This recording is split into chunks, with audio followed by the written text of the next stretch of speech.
Well, joining me now to discuss the conflict in Israel and Gaza is a TV host and satirist, Bاسم Youssef. Bاسم, it's great to have you back on the programme. I wish it was under different circumstances. First of all, what is your reaction to what happened on October the 7th? Oh, it was terrible, of course. I mean, we kind of get our news kind of also secondhand because, you know, my wife's family, they live in Gaza. They have cousins and uncles there, and their house also was bombed. We haven't been able to communicate with them for the past 3 days. Communication are lost.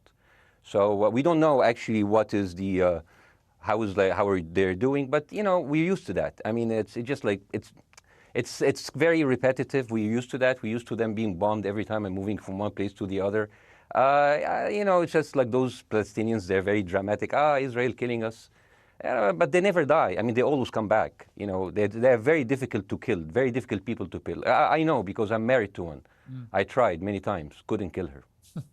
I mean, there's a dark humour there, and I understand why. Because no, it's not dark humour. I try to get to her every time, but she uses our kids as human shields. I can never take her out. Again, I understand the humour, but to be serious, Bاسم, about this, tonight there is... I will be serious. Now, I will be serious. I was watching your interview with Ben Shapiro, and I'll tell you one thing. Yeah. I think that Ben Shapiro is one of the smartest people who ever walked this earth. He's very, very smart. I follow him, and I believe everything he said. And when he came on your show, his solution was, and I quote, his solution was that the solution for this is for Israel to annex Gaza and to kill as many son of bitches as possible to make sure that this will never happen again. And anyone who called for a ceasefire will be a terrorist sympathizer. So God forbid, I don't want to be labeled as a terrorist sympathizer. So I agree with Ben Shapiro. I think we should kill as many son of bitches as possible. Well, let me, so okay, far, but Bاسم, so far 3,500 people were killed, including 5,000 son of bitches in the bombing of the Baptist hospital as we speak right now. 1/3 of those 3,500 were children. So my question to Ben Shapiro is, how many more son of bitches do we need to kill so Ben Shapiro is happy? Okay, because it changes Bاسm, from one year. It changes from one. I'm sorry that. Listen, I'm really at a disadvantage here. I'm looking at a camera. I don't see you. I can hear you on my ear. The reason I'm interrupting is I think you might be. I think you're conflating different interviews with Ben Shapiro. He didn't use the phrase "sons of bitches" with me. Let me play to you what he actually said on my show. He did. Go back to your interview. No, he didn't. That was another interview. But let me play what he said to me here. Well, frankly, I don't believe in proportionate response to terrorism. I believe that the way that you stop terrorism is with wildly disproportionate response. That doesn't mean in terms of targeting civilians. It means in terms of killing as many terrorists as humanly possible and allowing them to dictate the terms of engagement by hiding behind civilians in areas that they are supposedly responsible for means that the only option for Israel is to surrender to Hamas's hatred of its own citizens, its willingness to use its own children as human shields. No country worth its salt could ever do that. Now, that is substantively different to what you said he said, right? He's talking there but specifically about Hamas terrorists. I agree with him. The thing is, the question is, what is a proportionate response? Because it has been different from one tier to another. So if you look to this graph, for example, this is the death of Israeli and Palestinians, and it's changing from one year to year. It's like fluctuating like crypto. So my question is today, what is the going rate today for human lives? I mean, 2014 was a great year for Ben Shapiro. 88 Israelis were died, and there was 2,329 Palestinians killed on the other side. That is one Israeli for 27 Palestinians. That is a very good exchange rate. What I'm saying is, what is the exchange rate for today? You guys will be happy. That's my question. Well, it's not me, guys. I'm not on either side. No, not you. Like when I say you guys, I say like people on the other side of that.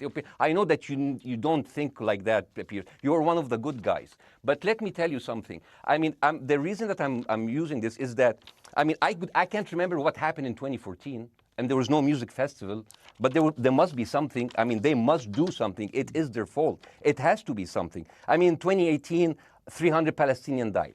Who's counting, you know? So the thing is, what my question is, let's find what is the exchange rate for human life today so we expect the future death of Palestinians and we'll be happy to it. My response to that would be this, Bاسm. I've thought carefully about this because I think it's very tricky for people like me to immerse ourselves into a conflict where we're not directly involved. And I thought carefully about what I feel about this. I feel that the scale of what Hamas did on October the 7th supersedes anything else I've seen in this conflict, really ever. The savagery, the butchery, the slaughter of 1,300 people, the shooting of babies, the 100%. Kidnapping of grandmothers and so on. So if we can agree on that, which I think is inarguable, then the question then becomes, again, about proportion. I don't disagree that there's been a lot of bad stuff on both sides going back historically for decades. But if we agree that this was on a different level altogether, quite deliberately by Hamas, designed to provoke... No, here's my question. Let me ask you a question. And the question, because you raised it earlier about proportion. I honestly don't know what the proportionate response is. I honestly don't. I don't. I've been watching the airstrikes this week thinking... So what's your question? Well, I would ask you, if you were Israel, what would you... If I was Israel? If you were Israel and that had happened to you, what would you think would be the appropriate way for the country to respond? I would do exactly like Israel did, kill as many people as possible, since the world is letting me do it. I mean, I can do it because I can, you know? But the thing is, you know what? I agree with you. And you know what? I'm going to be even ahead of you, because I see the question coming. Do you condemn Hamas for the atrocity? Yes, I condemn Hamas. I condemn Hamas. I condemn Hamas is the source of all evil. They're a reason for everything. And you know what? Let's, for a minute, imagine a world without Hamas. Right. What will this word look like? Let's give this word a name, and let's name this word the West Bank. Hamas has absolutely no control in the West Bank. And since the beginning of this year, only through August, 37 Palestinian kids were killed. No music festival, no paragliding, no Hamas. Since the occupation of the West Bank, 7,000 Palestinians were killed. No music festival, no paragliding, no Hamas. I can go on and on and on and on. No, but you don't need to, because in a way you're preaching to the choir. I've followed this crisis. Oh no, you're not preaching. So the thing is, like, in the sense that I know that what you're saying has validity. Of course, Piers. By the way, Piers. I am at a disadvantage here. I can hear you. I cannot see you. I am in a claustrophobic room, and so please cut me some slack and don't interrupt me and interrupt my points. Sure. So, because this has to be fair. Understand. Because if you want to only hear your opinion, I can just condemn Hamas and go home. I can do that. So, do you want to do that, or do you have a much more nuanced conversation? No, I absolutely want to have a nuanced conversation. I wasn't aware I was interrupting you. I thought I was letting you speak. Amazing. So let's. I mean, I would say I really applaud Israel for doing one thing that no military force in the world does. Because I heard Ben Shapiro and I heard Ron DeSantis, and they said Israel is the only military force in the world that warns civilians before bombing them. I mean, how fucking cute. That is so nice of them. So, because with this logic, if Russian troops started warning Ukrainians before bombing their houses, we're cool with Putin, right? I mean, okay, Habibi, you have warned them, go invade, it's fine, you have done your job. I mean, the thing is, and I understand, and I also heard Ben Shapiro talking about Human Shield. So you remember my wife's family, they live in Gaza. So I asked them, I told them, when Israel gives you the nice warning, the cute warning, does Hamas force you to stay in your home so you can be bombed and use as Human Shield? You know what, Hassan here, my wife's cousin, he's a loser, you know. He told me, you know, when I asked him, does that happen? He told me, no. The lying son of a bitch lied to me. I told him, you don't understand. Ben Shapiro and Ron DeSantis keep saying that Israel warned you and Hamas asked you to stay put. So I told you, he's a loser. He never kept a job. He even failed in all of the interviews to become like a Human Shield. I would believe Ben Shapiro. Let me ask you this, Bassam. So let's go with that. No. Let me ask you this. At some point, I must be able to ask you questions. It's not a monologue for you, Bassam. If we agree that for the 14,000 casualties, I mean, who's counting, our Human Shield, does that mean that every single one of those civilians was standing, obscuring a military target behind them? Because that's a lot of weapons. I mean, Hamas is packing. No, of course it doesn't. And look, it doesn't. So there's some collateral damage. Lots of collateral damage. Yes. It's fine, yeah. You kill some to save some and then kill some more. Yeah, I agree. Yeah. Well, let me ask you this. Again, it comes back to proportionate response. When the world decided it had to get rid of ISIS because of the appalling butchery they were carrying out, it did so by also killing very sadly, a lot of civilians along the way by doing airstrikes against places which But killing civilians are inevitable. You said that in the beginning. My point is, it's inevitable. Yeah, but once Israel has decided that they want to get rid of Hamas, and Hamas is embedded with civilian population, I'm very concerned about what's going to happen next. I've written a column tonight saying, I remember the Iraq War, which I opposed, right? I remember all this. So my question for you is, what would you think would be an appropriate response by Israel to what happened? Well, these are years of disproportionate responses of Israel. Right. Did it solve the solution? Did it solve the problem? Did it work before, so it will work? What will be the surprise this time? What will be the twist that will make this work this time?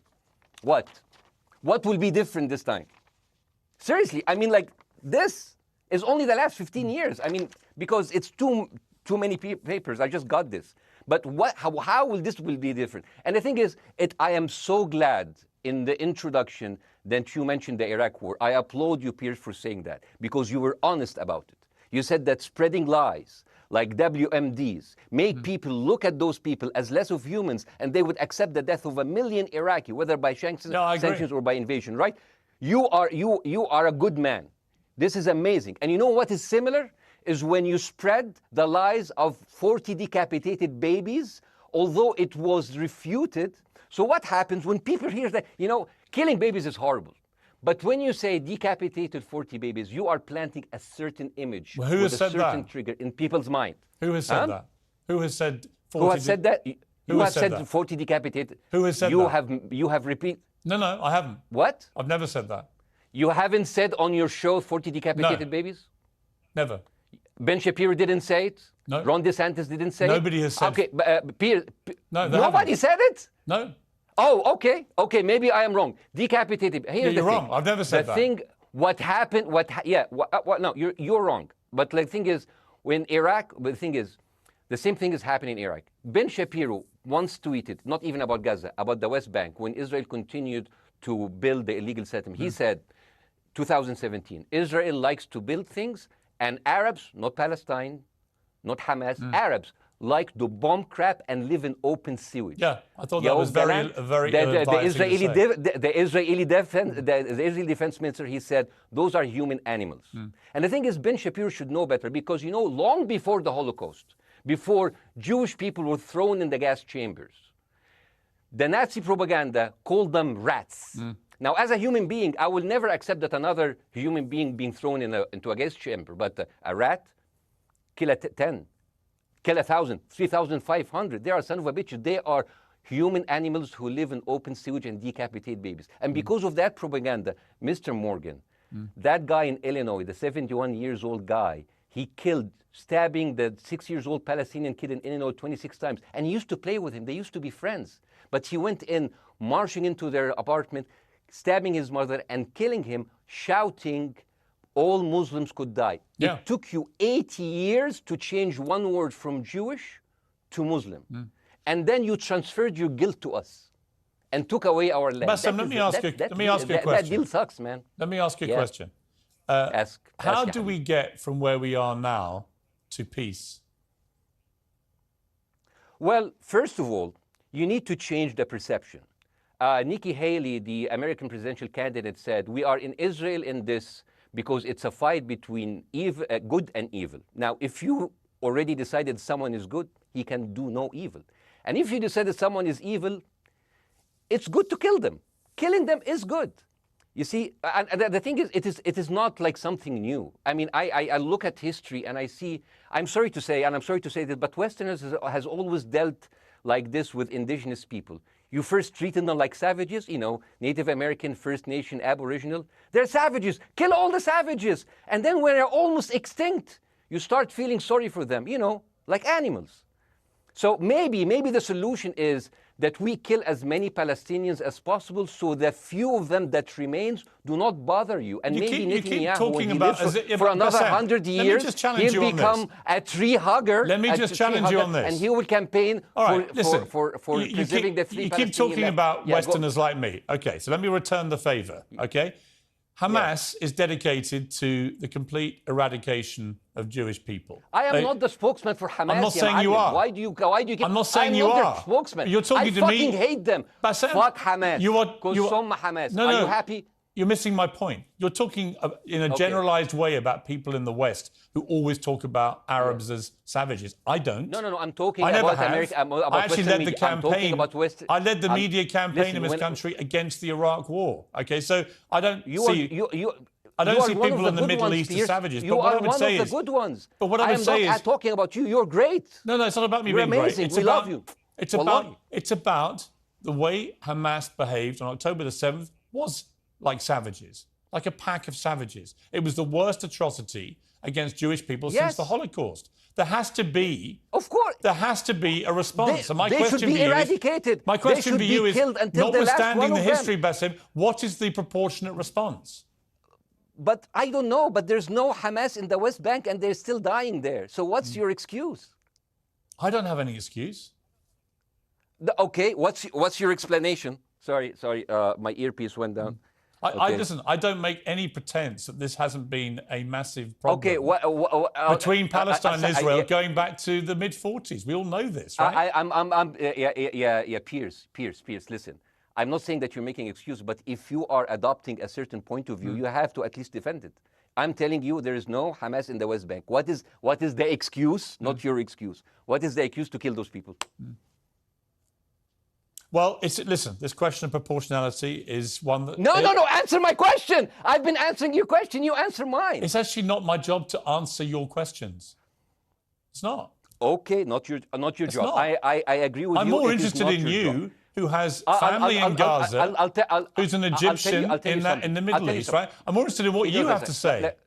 Okay, I'm telling you. I think Hamas is the problem, okay? Right. Now, let's say Hamas is removed. Let's Hamas. I'm agreeing with everything. You want me to condemn Hamas? I will condemn Hamas, Hummus, Hassan, everybody. Guys, so wait. I can't hear you. The earpiece. Damn. Okay. Oops. Okay. Yeah. Okay. I do need help. I think. Okay. Just go back. Is he there? Go back. Can you hear me? Okay, go. Thank you, guys. Can you hear, Bassem? Yeah, now I can hear you. Okay. So here's the thing. Can you hear? Okay. So, let's say, for example, Hamas ceased to exist. Okay? Do you hear me? Yes. Yeah, Hamas ceased to exist today.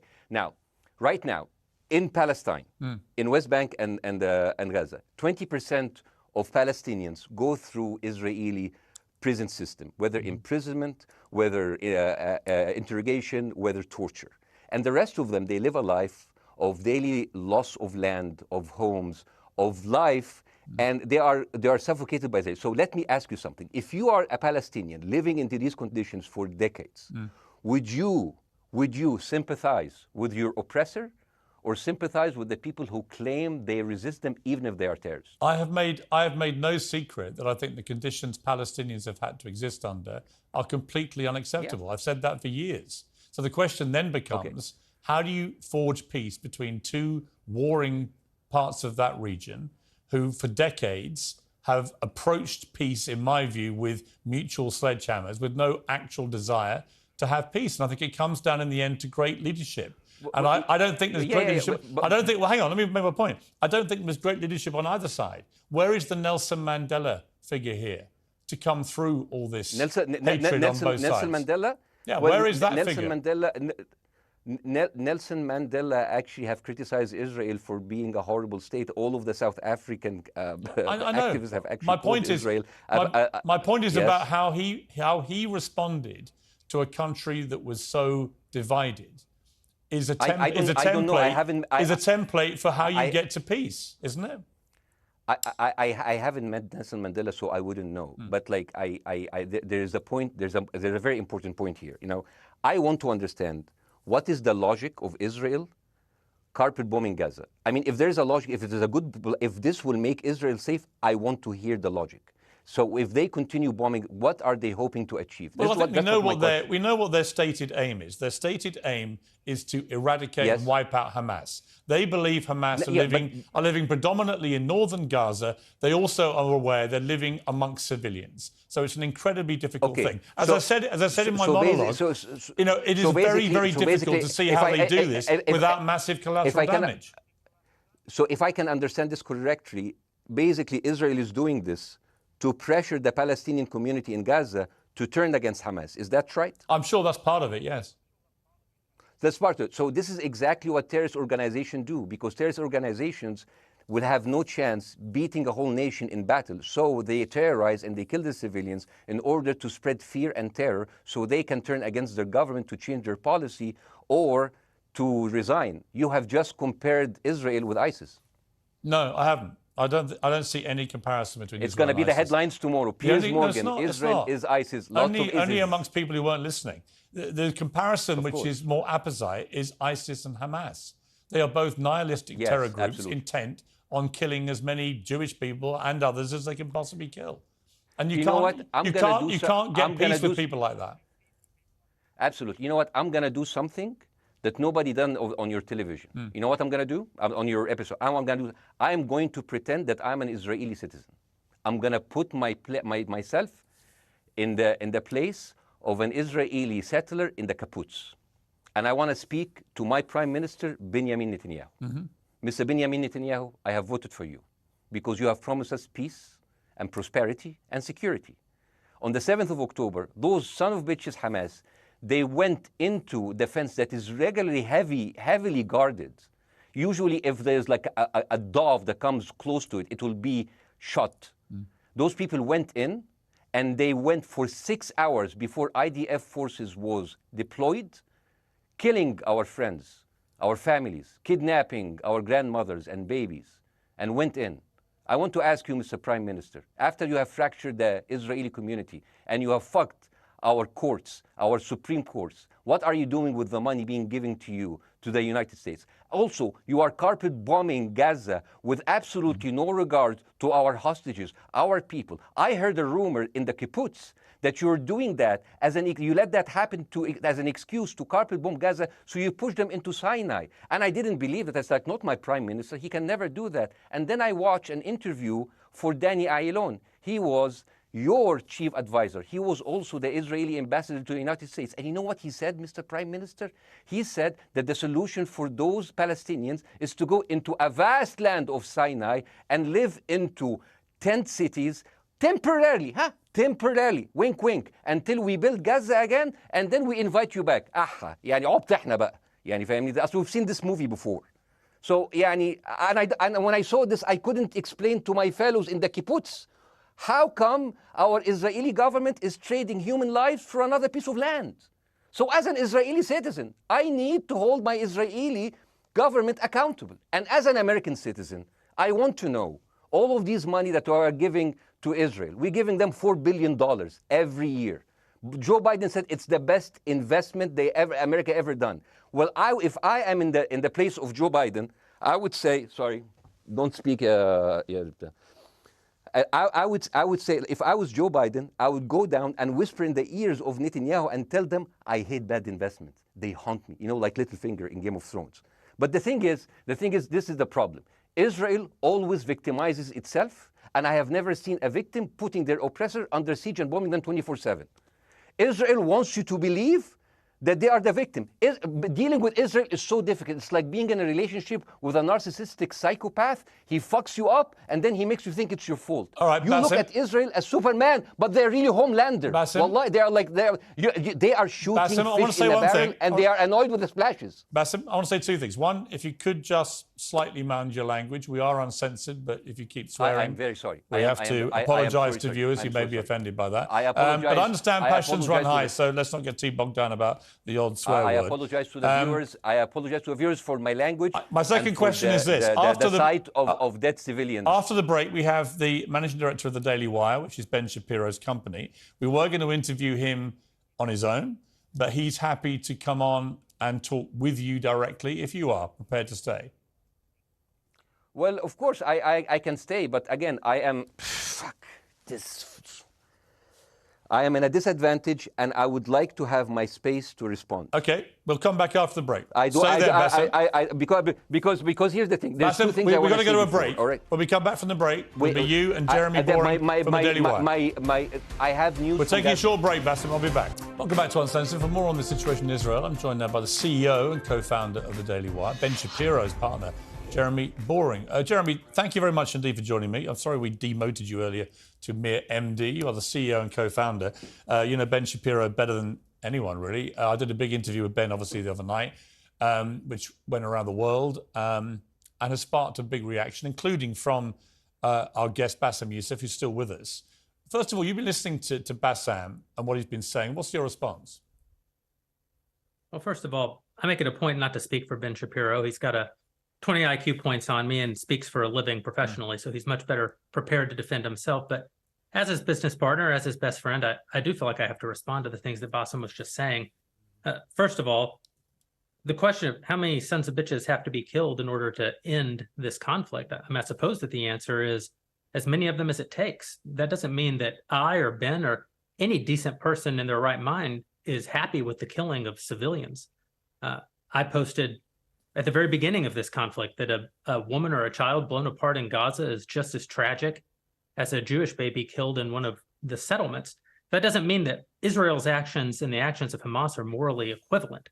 You know, the tragedy is the tragedy, but the moral equivalency is nonsense. If you entered Israel with the express purpose of targeting and murdering civilians with your own hands in cold blood, that is not comparable to Israel bombing targets in the Gaza Strip and killing civilians as a terrible, tragic consequence. War is terrible. War is an awful thing. That's why decent people don't lightly engage in war, and why Hamas should not have incited this war. You know, we can talk about the history of the Israeli conflict. I'm not a professional political commentator. I'm a CEO. I'm a screenwriter, and I'm certainly not Ben Shapiro. I'm not here to discuss the history of the Israeli-Palestinian conflict, but we all saw what happened on October 7th. And the idea that Israel was not going to react severely to that, or that Israel should not react severely to that, is ludicrous. And the Jeremy, idea that Ben Shapiro should be a moderating voice, that Ben Shapiro should be, saying, no, Israel should not respond in this situation, that's nonsense. So let me ask you, though, Jeremy, the question which I think is the big question. What is a proportionate response to that outrage on October the 7th, which is the worst attack on Jewish people since the Holocaust? What is proportionate? If it's true, as reports are suggesting tonight, that there may have been a hospital hit by an Israeli strike and up to 500 people or more have died, that would seem to me, if that is verified, and it's not verified yet, you know, we don't know exactly what has happened other than there's been a hit on this hospital. But if that is verified to have been an Israeli strike, that will strike many people as disproportionate. Certainly. But first of all, I don't know what a proportionate response is or why we would want it. I suppose a proportionate response would be for 3,000 Israelis to go through the fence, gun down innocent Palestinian women and children, burn their bodies, burn them alive, take hostages, rape their women. No one wants a proportionate response. No moral person could possibly call for a proportionate response. The purpose of war is to defeat your enemy. The West has, in my lifetime, forgotten the purpose of war because the true cost of war is so terrible.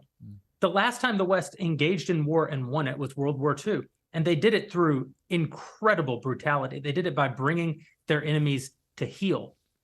That is not a thing to That's not a thing to rah-rah about. That's not a thing to look forward to. As I said, all decent people should avoid war. But I think the sort of lie of the post-World War II, the post-war consensus lie, is that somehow war in which you kill a bunch of people and don't secure victory is morally superior to war where you do secure victory. I would say that the only way to morally justify a war is to win it. Otherwise, the very argument that brought you into the war, this enemy must be defeated, ends up being proven a lie. I mean, Afghanistan, I think America had every right to go into Afghanistan.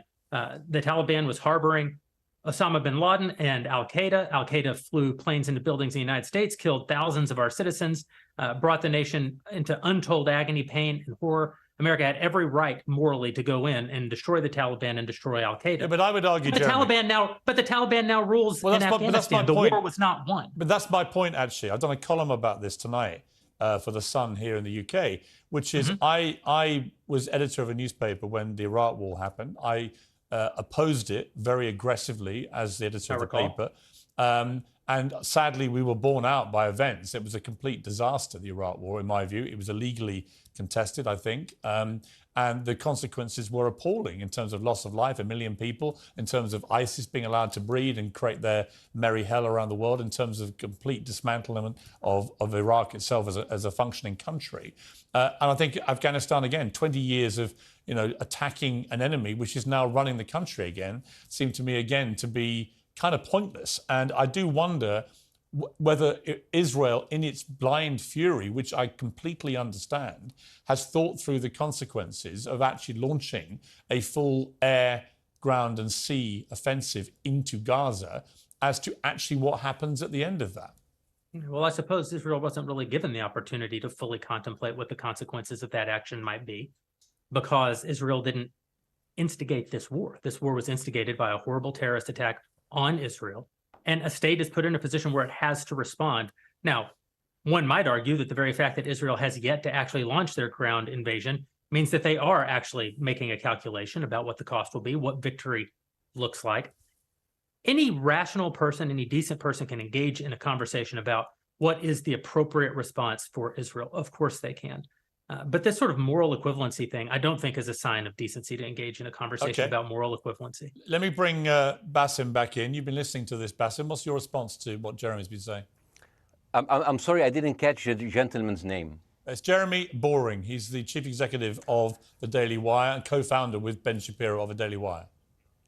Hi, Jeremy. Please say hello to Ben Shapiro, and please tell him that I do think he is the smartest person to ever walk the earth. Thank you so much. So, as response to Jeremy, I agree with everything you said. I mean, what is disproportionate? I mean, he just used the examples from Second World War and America, showing that civilian casualty is, I mean, I heard his voice. He was very sad, and as he was telling us, it is so inevitable to kill so many civilians because it's something that we cannot avoid. I hear the sadness in his voice, and I know that it's a very difficult decision to kill all of these civilians because that's for a higher cause, and I understand. But my question, I have two questions.